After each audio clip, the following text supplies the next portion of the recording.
أخياري كسر دوادا جنراليست كنا كلا عن تشوي عتي ميدا فضلا سيشر قراية أخبارتان waxaan ku bilaabaynaa maalinnimadii arbacada ahayd bishuna ahayd 24 ilaa maanta oo aan ila hadlayno bishu ay tahay 26 saddexda cisho waxa socda duulaan oo ruushka ku ekeeyay dalka Ukraine dabcan haddaan maaragta taariikh kooban ka sheegno waxyaalaha salka uu ku hayo dagaalka inuu duulaan ku soo qaado dad badan sida u maleeyaan dabcan maaha waxaan ognahay sanadku markuu ahaa 1997 in Ukraine iyo Russia ay galeen heshiis maaragta Russianku ay ku kireysanayaan dekadaha ama maaragta dad alla ku run yahay Ukraine gaar ahaan gobolka maaragta hadda ay qabsadeen hawlba ay haysteen 2014 ay qabsadeen Crimea loo yaqaano kaas oo ay maadaama xeebaha ama meesha maaragta dekadaha Ruushku ay maaragta barafooween ay baraf noqdeen dabcan mar walbana maaragta dual ku roon yahay saameynta ama saameyska cimilada adduunka isbedelaysa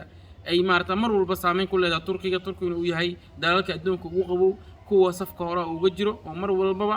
ay uu yahay digrigiisu minus oo maaragta ay ka badan ba uu yahay heshiiskaas noocaas ayaa jiray Ukraine warka waxa haystay xisbi maaragta taageersan ruushkana waxay ka faa'iideysteen xisbiga marka taageersana dekadahaas ay heshiis la galeen inay qaybna dhiseen qaybna maalgeliyeen dabcan ayaguna wax kala soo degaan ay isticmaalaan maadaama badahoodii ama xeebahoodii ama dekadahoodii oo barafoobeen oo wada baraf noqdeen 2014 dagaalka ahaa ay gobolada oo Crimea labada gobol oo qoonsanayo maalintii arbacada ahayd ayuu maaragta dual ku roon yahay uu ka dareemay dabcan in heshiiska ka laaban rabaan 2014 uu soo duulaan ku sameeyay oo qabsaday gobolada waxay soo gurguratay waxay soo istaagtay intii muddo bila hadeertaan in maaragta adduunka la hadalhay in duulaankaas uu soo dhici doono reer galbeedkood mar walbaba iska munaafiqeeya ay mar walbaba ay lahaayeen waa difaacina waan garab taaganahay ayagoo mar walba wufuud culus u soo diraya sida ra'iisul wasaaraha Ingiriiska oo kale Boris Johnson uu yimaado oo saxaafadda caalamka ka hor sheego inuu garab taagan yahay Ukraine dabcan aawade maaragta su'aasha sayid la isweydiinaya maaragta waxa muhiim ah inaan ogaano mar walbaba xoogaga caalamka ama nimanka veto poweriska ama maaragta nuclear weaponska dadka ku hubaysan wadamada shanta inay is-ixtiraamaan ninkii meel gala aan looga daba tagin ay kala wareegtaan mar walba waxa lagu dagaalamay ay yihiin dagaal iska dagaalkii qabowba iyo waxyaalaha saasa dabcan saddex maalmood ayuu dagaalku socdaa duulaanku soo qaaday waa la qabsaday dhulka intii farabadan waa qabsaday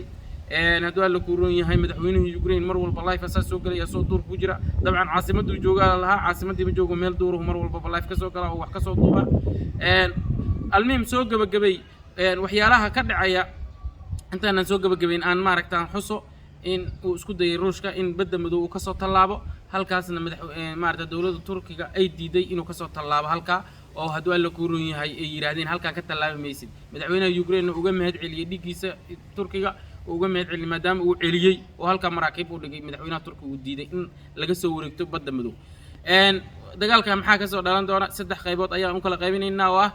oo laba qaybood ayaa ugu muhiimsan dabcan saddexna waa la kara labada qaybood aan sheegno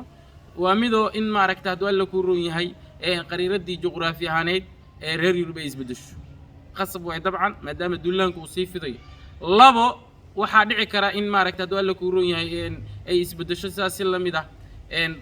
maaragta hadduu alla ku dagaalkii qabo dib u bilow waxyaalahaas ayaa ka dhalan kara asxaabay kiblayada kale intaan isku soo duubeyno in salaameena wa salaamantiin